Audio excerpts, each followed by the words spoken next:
Esse hino que o pastor cantou, Vitória nas Lutas, ele foi composto em 1917 por um pastor baiano. O nome dele é Manuel Avelino de Souza. Ele se converteu aqui no Nordeste, ele foi para o Rio de Janeiro e ele se tornou pastor da primeira igreja batista em Niterói. E conta a história que nesse ano, 1917, a PIB de Niterói estava lutando para construir o templo dela. E estava sendo muito difícil financeiramente para conseguir o dinheiro, e porque a sociedade em volta não estava a favor da construção da igreja. O povo muito católico entendia que a igreja era obra de Satanás. E começaram a perturbar os irmãos, os irmãos orando, naquela luta para construir, naquela dificuldade para construir. E um dia, se não bater essa dificuldade, houve um temporal, e o temporal derrubou o telhado da igreja, derrubou parede. Então a construção, que já estava difícil, ficou pior. E aí, quando o povo de Niterói viu que o temporal derrubou a igreja, disse: olha aí, ó, é a prova de que isso não é de Deus, que isso é de Satanás. E aí o povo foi e avançou sobre a igreja e queimaram o resto da igreja. Aí o pastor Manuel Avelino foi e compôs esse hino: temos por lutas passadas, umas temíveis cruéis, mas o Senhor. Tem um livro chamado Se os Hinos Falassem. Na verdade, são vários livros dessa coletânea que contam várias histórias sobre como muitos hinos do cantor cristão surgiram. É um livro muito bom. Quem tiver a oportunidade de pegar algum livro dessa coleção, é legal. E a PIB de Niterói cresceu, está aí até hoje. Inclusive, ela tem um seminário, ela mantém um seminário, referência lá no Rio de Janeiro, que é o Seminário Batista Teológico de Niterói, que foi o seminário que eu estudei, lá na PIB de Niterói. Isso já vai fazer mais de 100 anos, e graças a Deus o Senhor abençoou. Então a gente passa por lutas, muitas lutas o crente vivencia. Mas é bom a gente saber dessas histórias, porque a gente acaba se identificando. Amados, vamos então recitar o nosso versículo, tema da nossa escola bíblica: antes crescei na graça e no conhecimento do nosso Senhor e Salvador Jesus Cristo. A Ele seja a glória, assim agora como no dia da eternidade. Amém. 2 Pedro 3,18. Eu não falei a Ele seja dado a glória, eu me concentrei para dessa vez não falar. Amados, chegamos no capítulo 6, e como a gente tinha comentado semana passada, o capítulo 6 é um parênteses que o autor aos Hebreus abre. É um parênteses do que o autor aos Hebreus abre. Ele estava falando no capítulo 5, e aí ele para o assunto, abre um parênteses no capítulo 6, depois ele retoma o assunto do capítulo 5. Recapitulando: capítulo 1, Cristo é superior aos anjos. Capítulo 2, Cristo se torna homem para salvar. Capítulo 3, Cristo é superior a Moisés. 4, Cristo nos conduz ao descanso. E 5, Cristo é sumo sacerdote perfeito. E aí, no final do capítulo 5, nós lemos sobre a importância de nós crescermos espiritualmente. Encerrou assim o capítulo 5. E o capítulo 6 já começa disso. Ele começa assim: portanto. Essas palavrinhas, irmãos, elas são palavras-chave, tá? Portanto, por causa disso, logo. Sempre que os irmãos estiverem lendo a Bíblia e pegar um capítulo, e o capítulo começar assim, portanto, quer dizer que ele já estava falando alguma coisa antes, e ele já está na conclusão. Por exemplo, Romanos capítulo 8, versículo 1: portanto, nenhuma condenação há para os que estão em Cristo Jesus, os não andam segundo a carne, mas andam segundo o Espírito. Ele começa assim: portanto o quê? Então, para que a gente não se perca, a gente precisa voltar um pouquinho para se achar. Sempre que a gente encontrar um portanto, um por isso, logo, sempre que tiver essa ideia de conclusão, a gente tem que voltar um pouquinho, para a gente não se perder, porque os capítulos, eles nem sempre seguem ali o raciocínio do texto. Às vezes o rapaz lá que dividiu os capítulos, esqueci o nome do padre agora, acho que foi no século 3 mais ou menos. Quando dividiu o capítulo, ele tentou fazer o melhor, mas às vezes quebrou uma ideia no meio. Então é importante isso.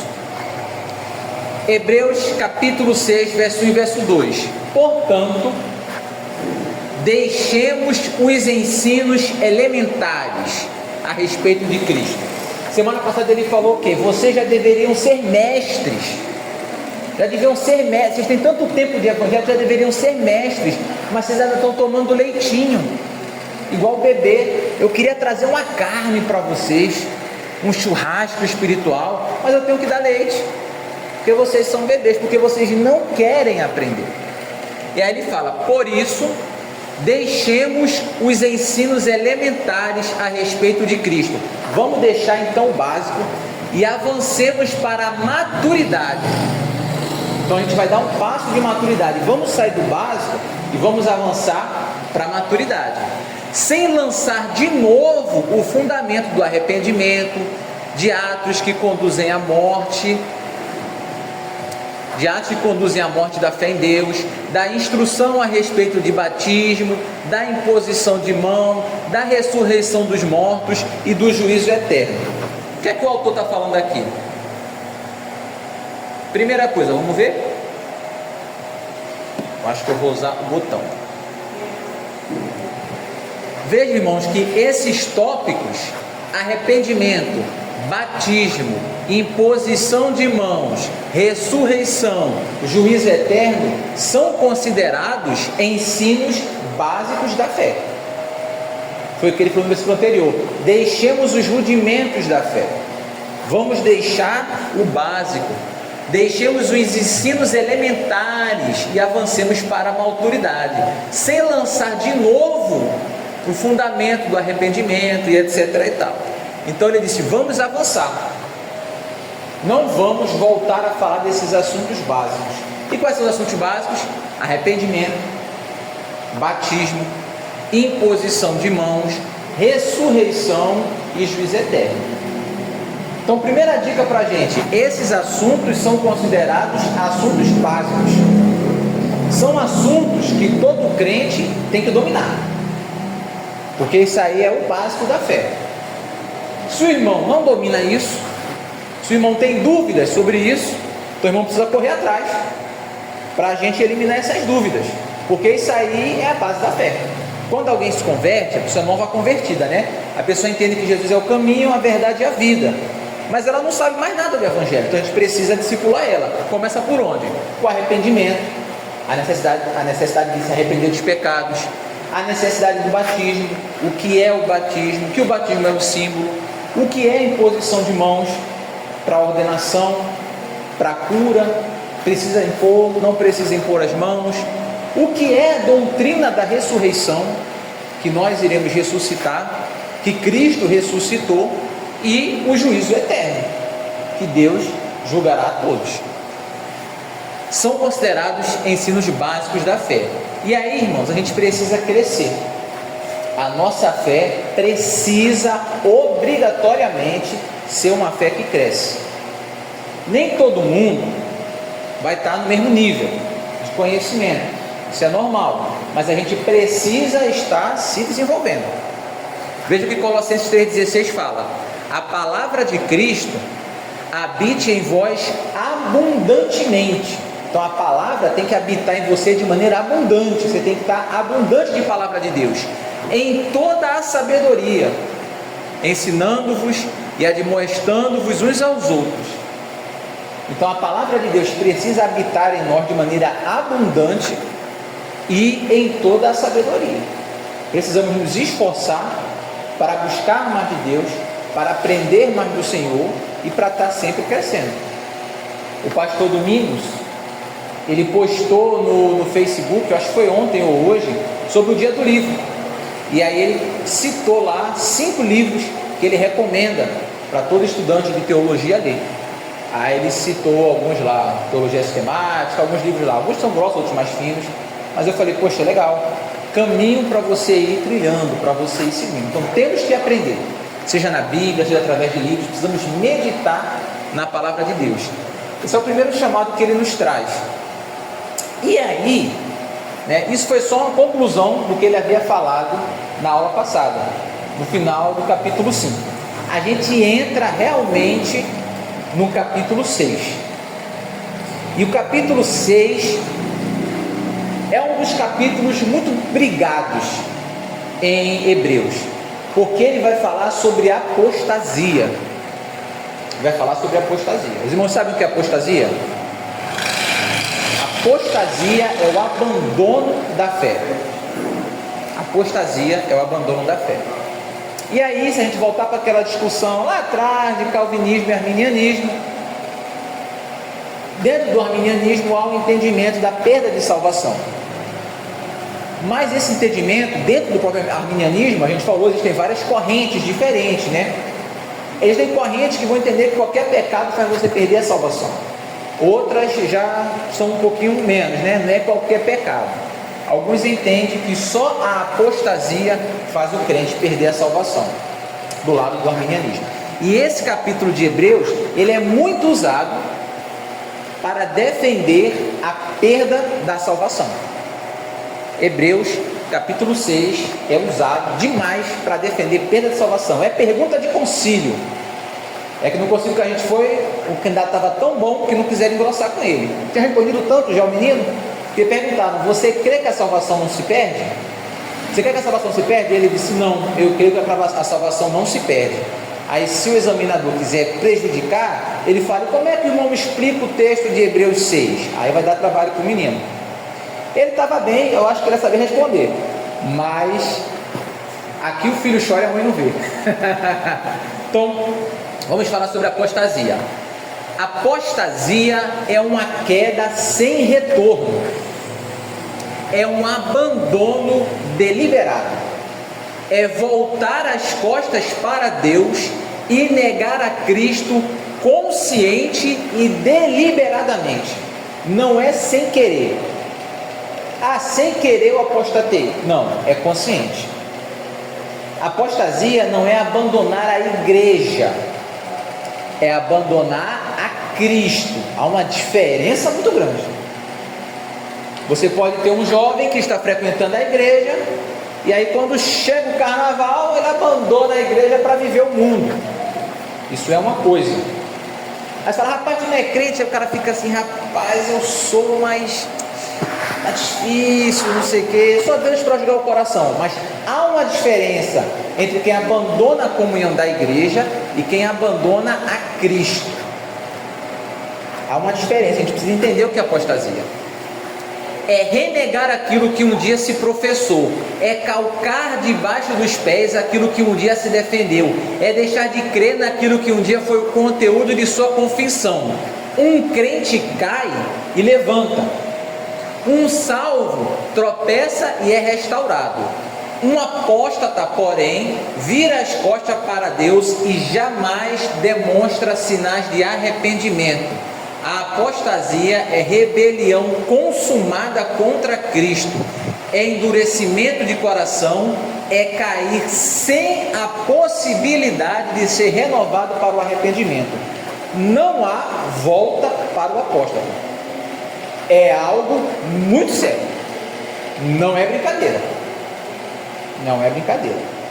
Então, por isso que esse assunto aqui é um assunto sério, porque não é qualquer coisa, não é uma bobeira, é algo muito sério.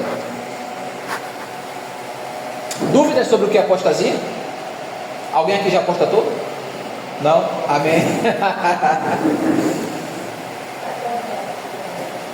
Olha o texto, Hebreus 6, do 4 ao 6. Ora, para aqueles que uma vez foram iluminados, provaram o dom celestial, tornaram-se participantes do Espírito Santo, experimentaram a bondade da palavra de Deus e os poderes da era que há de vir, e caíram.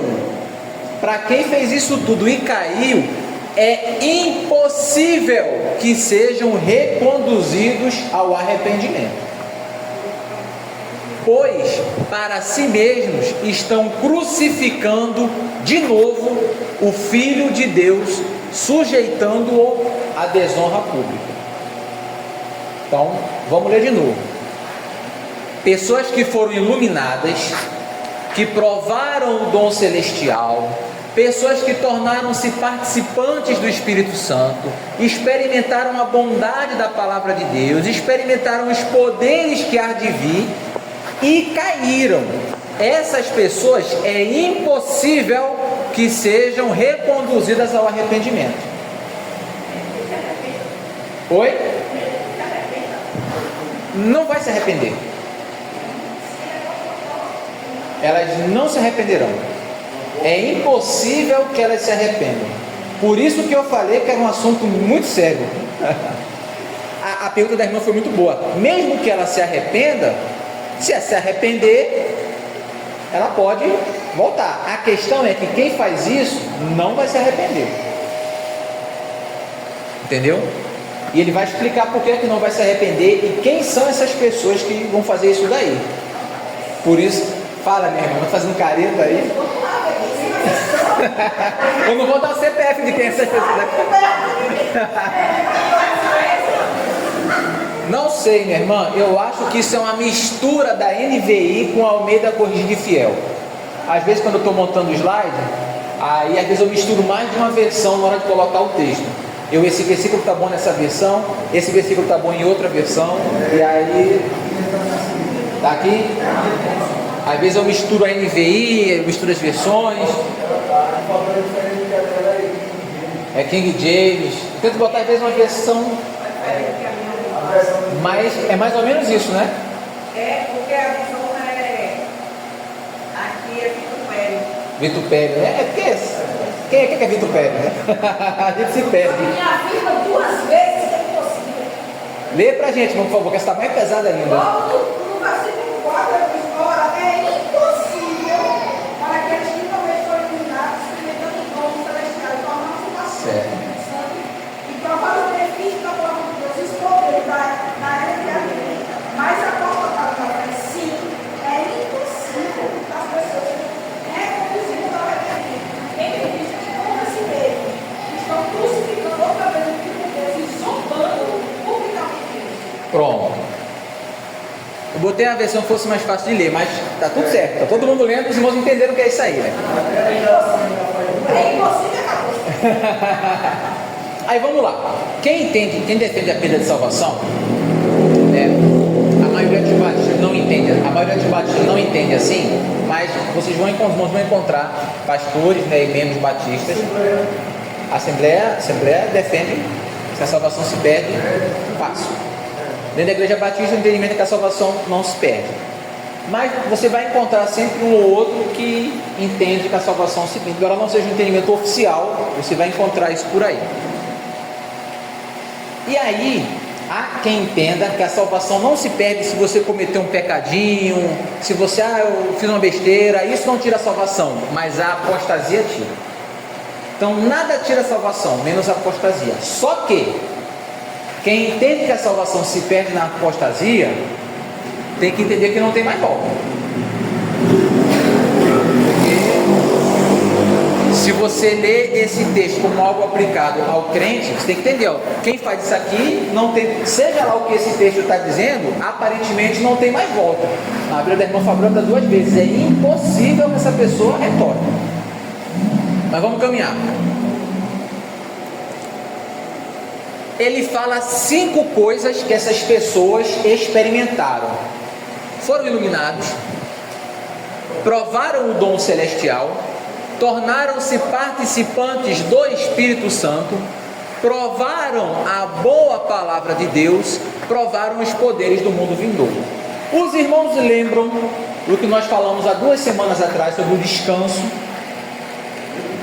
que o povo de Deus saiu do Egito, mas não entrou no descanso porque não teve fé. Eles viram os milagres, eles viram tudo, mas eles não creram. Os irmãos lembram disso? Então, todas Todas essas experiências foram vividas pelos israelitas rebeldes que pereceram no deserto. Eles foram iluminados, ou seja, eles entenderam. Iluminação é entendimento. Revelação é quando Deus mostra para você uma doutrina nova. Revelação. A revelação ela encerra ali com Cristo. Hoje não temos revelação. Quando você lê um texto da Bíblia e entende, caramba, eu entendi isso aqui, o Senhor é meu pastor e nada me faltará. Deus me revelou o texto, Deus não te revelou, Deus te iluminou. O termo correto é esse, você foi iluminado, já estava lá, só que você estava com a mente obscurecida, você foi iluminado para entender. Quem teve a revelação foi quem escreveu isso lá atrás. Davi, Paulo, Pedro. A revelação também está ligada com a inspiração. Com a inspiração do Espírito Santo, isso aí. Foram livros escritos por esses homens, então se dá um nome de inspiração. Isso, os livros da Bíblia, eles foram inspirados por Deus. A irmã Clara, ela prepara o sermão, uma figura também prepara o sermão. Exato. Para lhe pregar. Aí os irmãos às vezes dizem assim, a irmã está inspirada. A irmã está inspirada. Esse termo é errado. É. A irmã está iluminada. A irmã hoje está inspirada. Você não pode confundir com a inspiração do Espírito Santo. A irmã hoje está inspirada. Isso. Irmãos, eu vou pregar que eu estava lendo, não conseguia, mas Deus me revelou. Então, o termo correto é iluminado. Mas, irmão, não é para os irmãos sair por aí falando mal dos outros, não, tá? Vai na igreja do vizinho, irmão, Deus me revelou. Revelou nada. Para com isso. Às vezes o irmão até entende igual a gente, só usou o termo errado ali. Então vamos lá, o povo que saiu do Egito, eles foram iluminados, porque eles entenderam quem era Deus e o que Deus queria com eles. Eles foram iluminados. Eles provaram o dom celestial. Eles provaram as bênçãos do céu. Eles provaram do cuidado de Deus, do zelo de Deus, do amor de Deus. O povo experimentou isso. Eles tornaram-se participantes da obra do Espírito Santo. Eles viram o agir do Espírito Santo. Eles provaram a boa palavra de Deus. Eles tiveram acesso às palavras de Deus.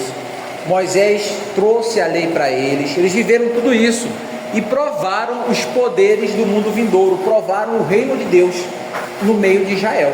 Então eles experimentaram tudo isso, mas isso não quer dizer que eles tenham se convertido.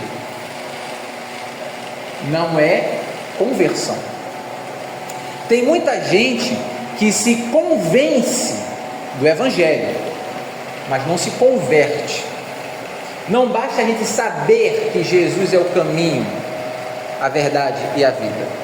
É preciso trilhar esse caminho. 1998 lançou o filme Matrix, filme de luta, e tem uma cena que Morpheus ele fala para o Neo, que é o escolhido, ele fala assim: existe uma diferença entre conhecer o caminho e trilhar o caminho.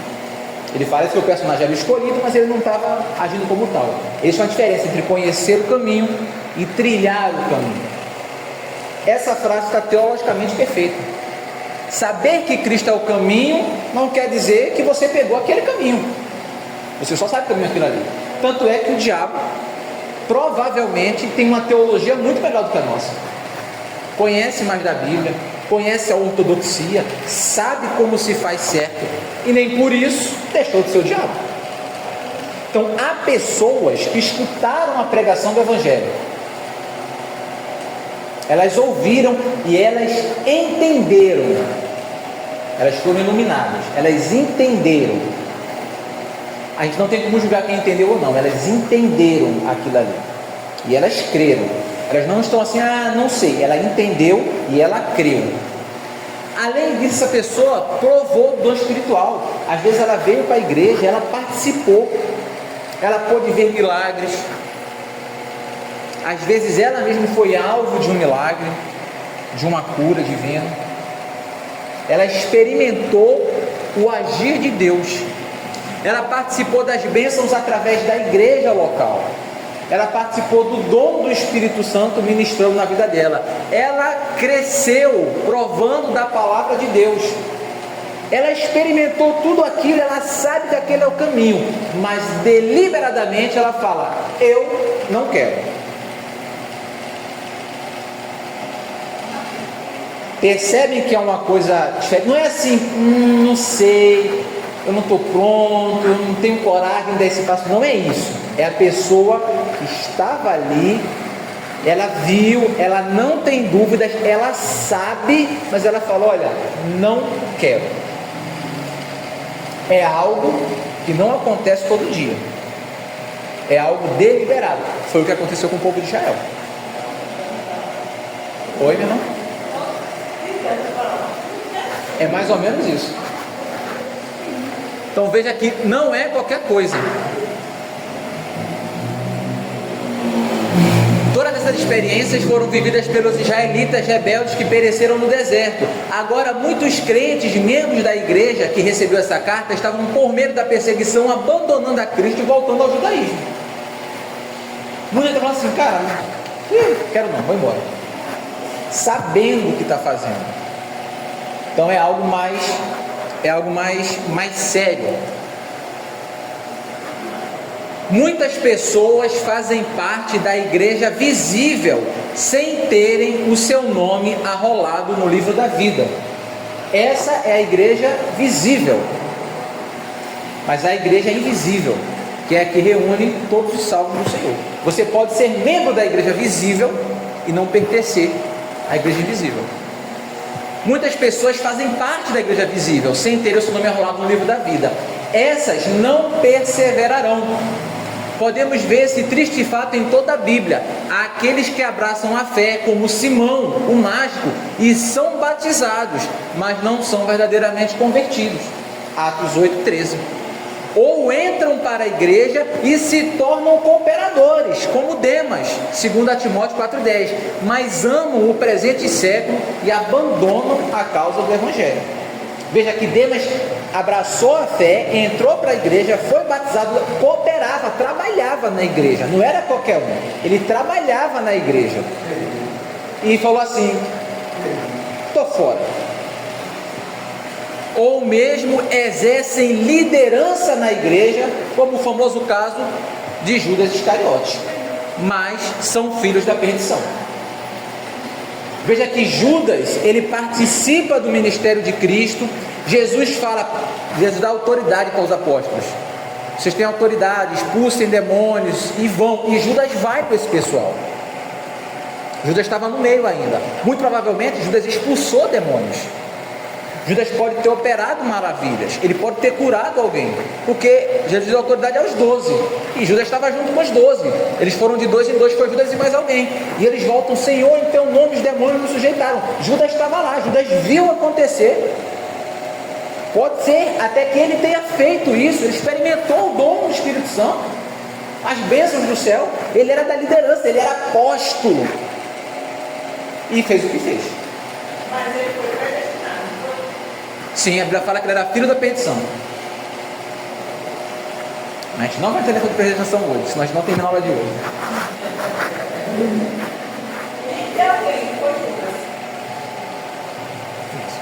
Uns vão dizer: esse sim foi predestinado. Você vai ter. diga, meu irmão.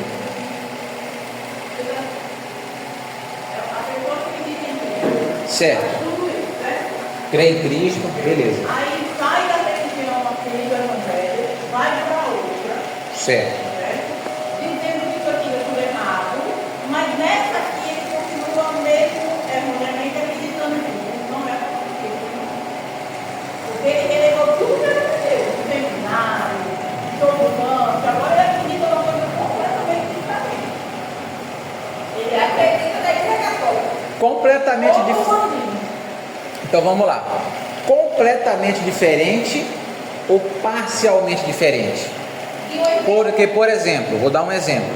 A pessoa sai da igreja evangélica, batista, tradicional, e vai, por exemplo, para a Testemunha de Jeová. É bem diferente. Mas a grosso modo ainda se crê em Cristo. Crê que Jesus morreu pelos nossos pecados. Não estou dizendo que o Testemunho de Jeová crê nisso, não. Eles têm uma visão diferente de Cristo. Cristo não é Deus, Cristo não ressuscitou, tem um monte de coisinha lá. A pessoa não abandonou a fé em Cristo. Ela abandonou ali a teologia sobre Cristo. Ela caiu ali na teologia, ela está na teologia mais pobre. A gente não tem como julgar o que está no coração dela. Alguém, por exemplo, que é evangélico e vai para a igreja católica. A igreja católica crê em Cristo. Também crê que Cristo é o Senhor, que Jesus morreu, que Jesus ressuscitou, que o perdão dos pecados vem através de Cristo. Só que eles têm algumas doutrinas diferentes, que a gente não concorda, que a gente acha que está errado. Mas a pessoa não abandonou Cristo. Entendeu? Então a gente tem que tomar muito cuidado para taxar o rótulo de apóstolo que está na pessoa. Foi lá, de repente começou a pesquisar, estudar a Bíblia e resolveu fazer a Bíblia e fé. Certo. E aí? Ela não crê mais nisso aqui não, porque ela disse que tem uma coisa errada, ela não fez a dela. E ela quer igual nessa para fazer. Quer uma coisa disso? A gente não tem como julgar o coração das pessoas, porque assim, eu não tenho como saber o que é que ela mudou no coração dela.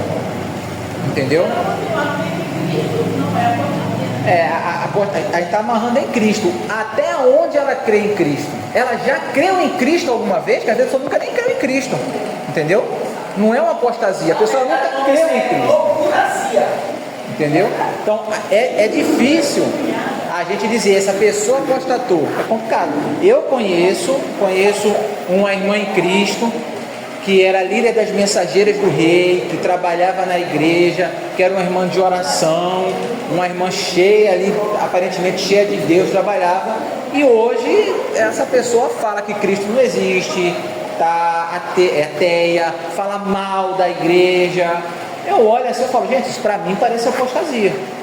Agora, o que é que está no coração dela? Eu não sei. Eu não sei. Não tenho como dizer se realmente ela apostatou. É impossível. É muito forte. Por isso, é muito forte.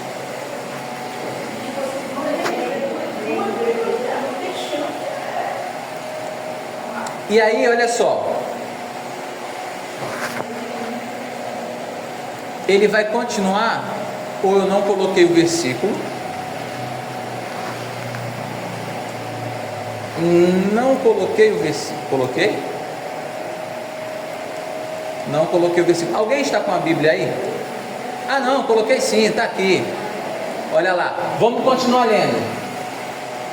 É impossível que a pessoa se arrependa, pois, olha a importância lá do pois, essas coisas assim. É impossível que a pessoa se arrependa, porque a terra que absorve a chuva que cai frequentemente e dá colheita proveitosa àqueles que cultivam, recebe a bênção de Deus.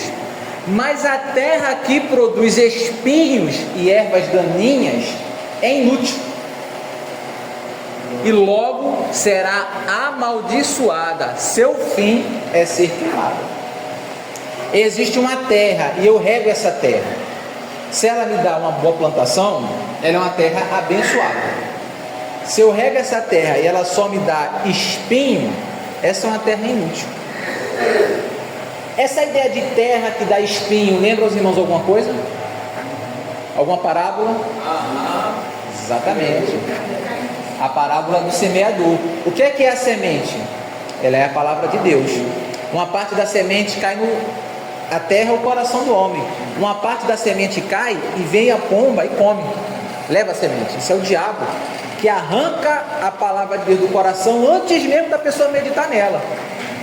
É o cara que está sentado na igreja, quando o pastor vai lançar-lhe aquela pedrada evangelística, toca o celular, o cara abre para ver, e foi gol do Mengão, e aí perde de ouvir ali. Gol do Palmeiras! Gol aqui, e a pessoa quando levanta a cabeça, o pastor já passou e a pessoa não prestou atenção. Isso aí foi o inimigo levando a sementinha no teu coração. Tem 3G, meu irmão. E existe uma semente que cai no solo, e essa semente ela germina e começa a crescer a plantinha, só que tem muitos espinhos em volta, e a Bíblia fala que esses espinhos são os cuidados do mundo, e essa plantinha que começa a crescer, ela sufoca e morre, por causa dos cuidados do mundo. É mais ou menos disso que ele está falando aqui. Se a semente que caiu em boa terra produziu a 30, a 60 e a 100 por um, a semente que caiu no meio dos espinhos foi sufocada.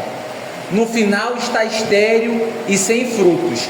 Assim é o crente nominal, que vivenciou todas as coisas vividas pelo verdadeiro crente. Por um tempo ele deu indícios de ser um crente verdadeiro. Você olhou e falou: aqui ó, é um brotinho, eu estou vendo aqui, estou vendo a folhinha. Tinha visto beleza e esplendor, mas depois a fascinação das riquezas, os prazeres da vida ou o medo da perseguição suplantaram a boa semente, e este crente, entre aspas, virou as costas para Deus, afastando-se deliberadamente de Cristo e renegando-o. Veja, afastando-se deliberadamente. Não é aquela pessoa que dá aquela vacilada, olha para o mundo e fala: mas está tão bonito o mundo, vou ali só dar um mergulho nesse mar, e a pessoa não está tendo luta, não está conseguindo se firmar. Não é isso. É quem deliberadamente, eu sei que este é o caminho, eu sei que é isso, eu concordo, é isso, eu sei que é isso, mas eu não quero. Eu sei que é isso, eu não estou em dúvida, eu não tenho uma dúvida se é esse o caminho ou se é outro. Eu sei que o caminho é esse, eu só não quero. É algo deliberado. Não é quem está em dúvida. Aí aquele rapaz lá da Bíblia, que fez a nova Bíblia, ele está em dúvida, ele não crê. É diferente de quem sabe. Eu sei que é isso, eu só não quero. É um negócio complicado. Você vê que se você vai falar com alguém que não é crente e falar: meu irmão, você precisa se converter, às vezes a pessoa fica meio assim, às vezes ela não tem coragem de falar que não quer, mas também não tem coragem de falar que quer, porque isso aqui realmente é uma coisa muito complicada. Não é assim, porém, com aquele que nasceu de novo. Quem nasceu de novo é perseguido, sofre até revés na vida, mas prossegue, persevera, sai da fase do leite e começa a alimentar-se de comida sólida, deixa a meninice espiritual e se torna adulto, amadurece, frutifica. É como uma terra na qual cai a chuva da palavra de Deus e do Espírito, e essa terra produz frutos dignos de Deus.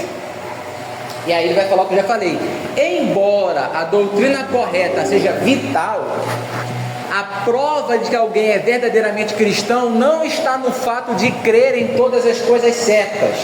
Crer no que é certo não prova que você é cristão. Até mesmo o diabo poderia subscrever as grandes confissões de fé da Reforma. A prova de que alguém é crente autêntico não está em ter vivido tais experiências, mas está em seu caráter verdadeiramente transformado. Por isso que a gente chama a nossa leitura da Bíblia de vivendo a palavra, não é conhecendo a palavra, porque você vai conhecer a palavra e vai para o inferno cheio de conhecimento, vai sentar na janela, mas vai para o inferno. Conhecer a palavra, você tem que viver a palavra de Deus.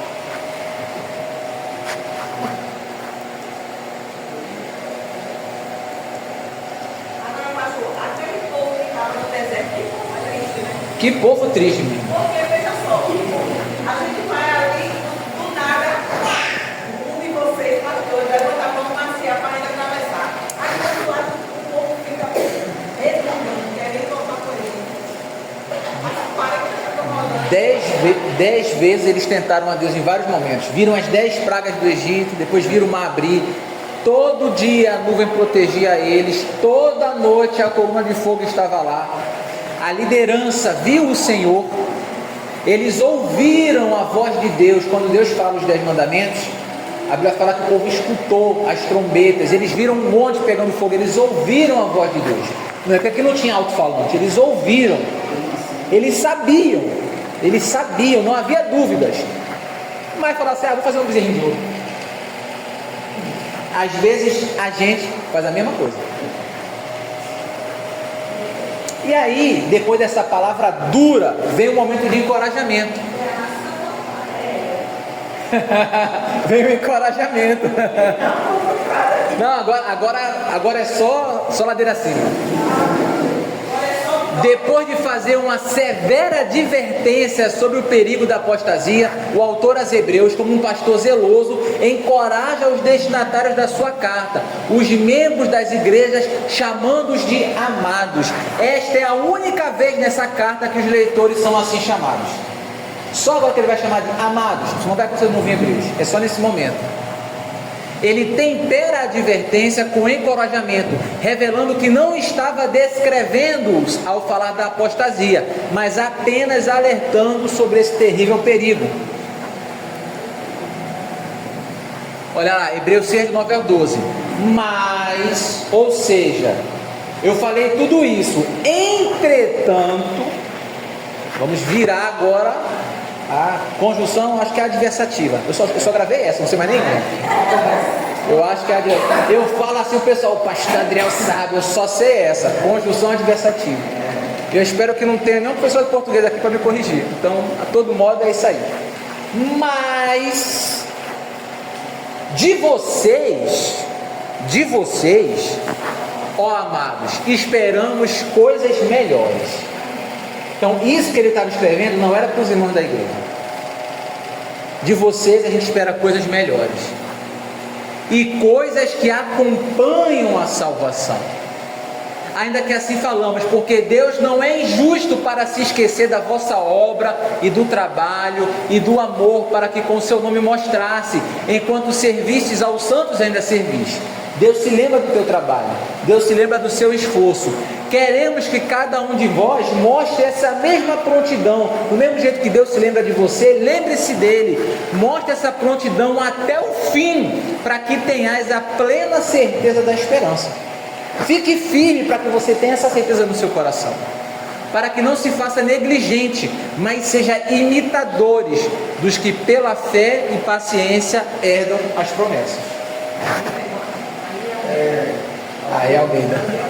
Essa instrução que ele dá aí no encorajamento é válida, porque a gente que está nessa caminhada cristã, a gente passa por muitos altos e baixos, trancos e barrancos, mas a convicção e a certeza que a gente tem é que depois de a gente passar por tudo isso, por essa permanecendo fiel ao Senhor, a gente vai justamente experimentar essas promessas de Deus. E depois de encorajar, depois desse susto que ele deu, ele traz o encorajamento. Vamos falar do encorajamento. Aqui o autor aos Hebreus contrasta o destino miserável do apóstata com a esperança gloriosa do crente. A posição cristã verdadeira sempre estará do lado melhor em comparação com o pior. O escritor, como um amável pastor, está persuadido de que os crentes para quem escreve não são daqueles que caem sem recuperação, apostatam para a perdição, mas são amados, a quem pertence a salvação. Ele fala no verso 9, a salvação pertence a vocês. Longe de ensinar a possibilidade da perda da salvação, o autor reafirma a sua inabalável convicção de que os crentes a quem ele se dirige são pessoas salvas. Embora o escritor esteja expondo um caso extremo, ele tem confiança nos seus leitores. Então, esses versículos são para encorajar a igreja. Por isso que ele fala isso, a salvação pertence a vocês. Eu sei que vocês são de fato salvos. Querendo mostrar de forma bem clara a natureza imutável do seu propósito para com os herdeiros da promessa, Deus o confirmou com juramento. E agora ele vai começar, depois, ele assustou, agora ele encorajou, agora ele vai começar a dar certeza de que você tem a salvação. querendo mostrar de forma bem clara a natureza imutável do seu propósito, Deus queria mostrar de uma maneira clara que o propósito dele não muda para com os herdeiros da promessa. Deus confirmou isso com um juramento. Então Deus queria provar que era algo sério. Então, para provar, Deus fez um juramento por meio de duas coisas imutáveis, nas quais é impossível que Deus minta. Ou seja, além dele falar, isso é desse jeito, só aí já era suficiente, porque ele não mente. Então, além dele falar, ele também jurou, para nos dar duas certezas: a palavra de Deus e o seu juramento.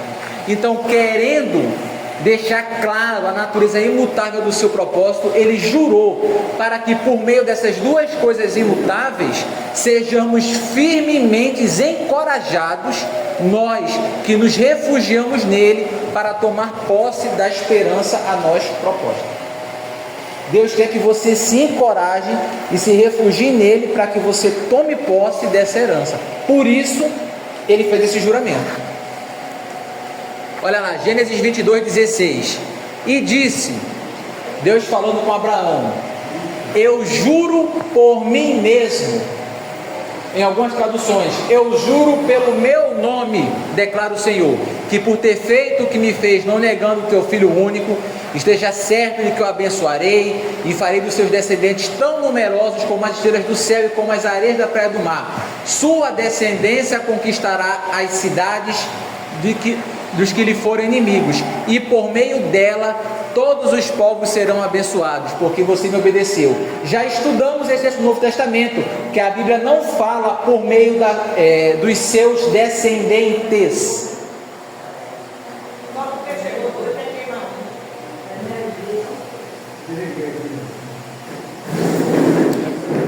Nós já estudamos esse texto no Novo Testamento, que a Bíblia não fala por meio dos seus descendentes, todos os povos da terra serão abençoados. Não, é por meio da sua descendência, no singular. Porque quem é essa descendência? Cristo. Só lembro agora citar, está em Gálatas isso. A gente já leu sobre isso. Então aqui Deus, ele promete, Deus jura. Só que ele jura por si mesmo, não tem como jurar. Vai falar que eu juro pela minha mãe? Não dá. Então ele jura por si mesmo. Quem está acima de Deus? Ninguém. Então eu juro por mim mesmo, eu juro pelo meu nome.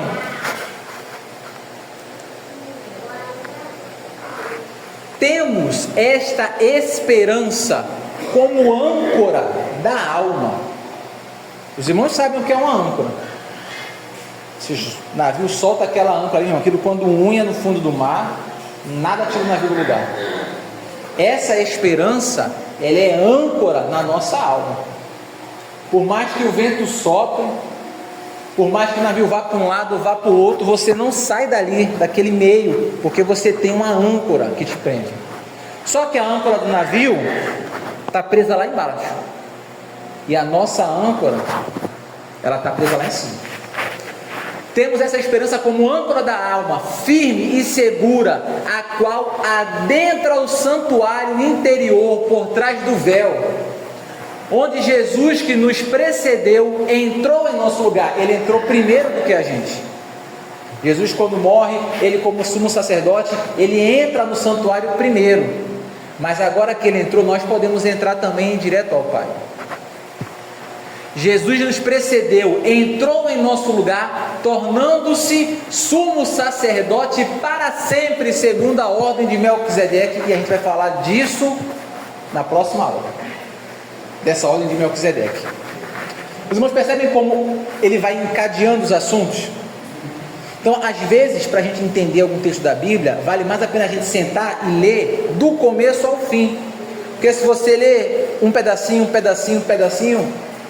você pega 13 capítulos. Se você ler um capítulo por dia, você começa a ler hoje, termina daqui a 15 dias, você não lembra mais como começou. Conclusão: quando Jesus morreu, o véu do templo foi rasgado de alto a baixo. Agora podemos entrar livremente à santa presença de Deus. ele, Jesus, como nosso sumo sacerdote da ordem de Melquisedeque, como nosso precursor, entrou por nós, abrindo-nos um novo e vivo caminho para Deus. Ele mesmo é o caminho, ele foi à frente e nós os seguimos. Ele é o precursor e nós seguimos as suas pegadas. Jesus é o capitão da nossa salvação. Ele, sendo um sumo sacerdote perfeito, ofereceu um sacrifício perfeito e instituiu um culto perfeito. E agora todos nós podemos entrar além do véu para desfrutar da própria presença de Deus. E um dia o nosso precursor virá buscar-nos para estarmos para sempre com Ele. Nesse dia poderemos contemplar a glória de Deus e vê-lo como Ele é. Essa visão beatífica de Deus é o auge dos auges. A irmã Fabiola comentou sobre ver o céu, mas existe algo maior do que o céu, algo maior do que toda a criação, é poder contemplar ao Senhor como Ele é, e nós poderemos o contemplar. E aí, meu amigo, nada paga isso, nada paga. É significativo que o autor da Epístola de Hebreus, ao falar da entrada triunfal de nosso precursor nos céus, use a palavra Jesus, o nome humano de Cristo, e não o divino, Senhor. Ele não fala o nosso Senhor entrou, eu poderia falar, mas ele fala Jesus, que é o nome humano de Jesus. Aquele que foi Deus homem na terra, é agora, em sentido real, o homem-Deus nos céus. E assim é que temos um dentre nós mesmos sobre o trono intercessório. Sobre o trono, à destra do Pai, está sentado um ser humano. Ele é Deus, mas também é homem. Então, meu amigo, não existe pechada maior do que essa. Você tem um representante seu sentado lá. Os anjos não têm, os animais não têm, os querubins não têm, mas nós temos um ser humano, um homem, feito eu e você, sentado no trono dos tronos. Amados, encerramos por aqui. Não voltem atrás, não abandonem a Jesus por causa das perseguições, porque no tempo de Deus Ele cumprirá as promessas, como fez com Abraão. Vamos crescer em conhecimento. Para casa, o nosso para casa será diferente. Nosso para casa será diferente, tá? Eu vou enviar no grupo um capítulo desse comentário expositivo Agnos, capítulo 13, que é um capítulo que vai falar só sobre Melquisedeque. Então, Hebreus 7, né? Isso, então para casa, os irmãos vão ler o capítulo 7 de Hebreus e vão ler esse PDF que eu vou enviar no grupo. O PDF tem 10 páginas, então não deixe para ler 15 minutos para o culto. Vá lendo durante a semana. Pastor, por quê? Porque é um assunto muito importante, estamos chegando no coração de Hebreus. Eu quero que os irmãos leiam, porque se os irmãos tiverem dúvidas, isso vai facilitar. Amados, pastor, bora para a gente encerrar? Bora. Então vamos orar para que possamos encerrar.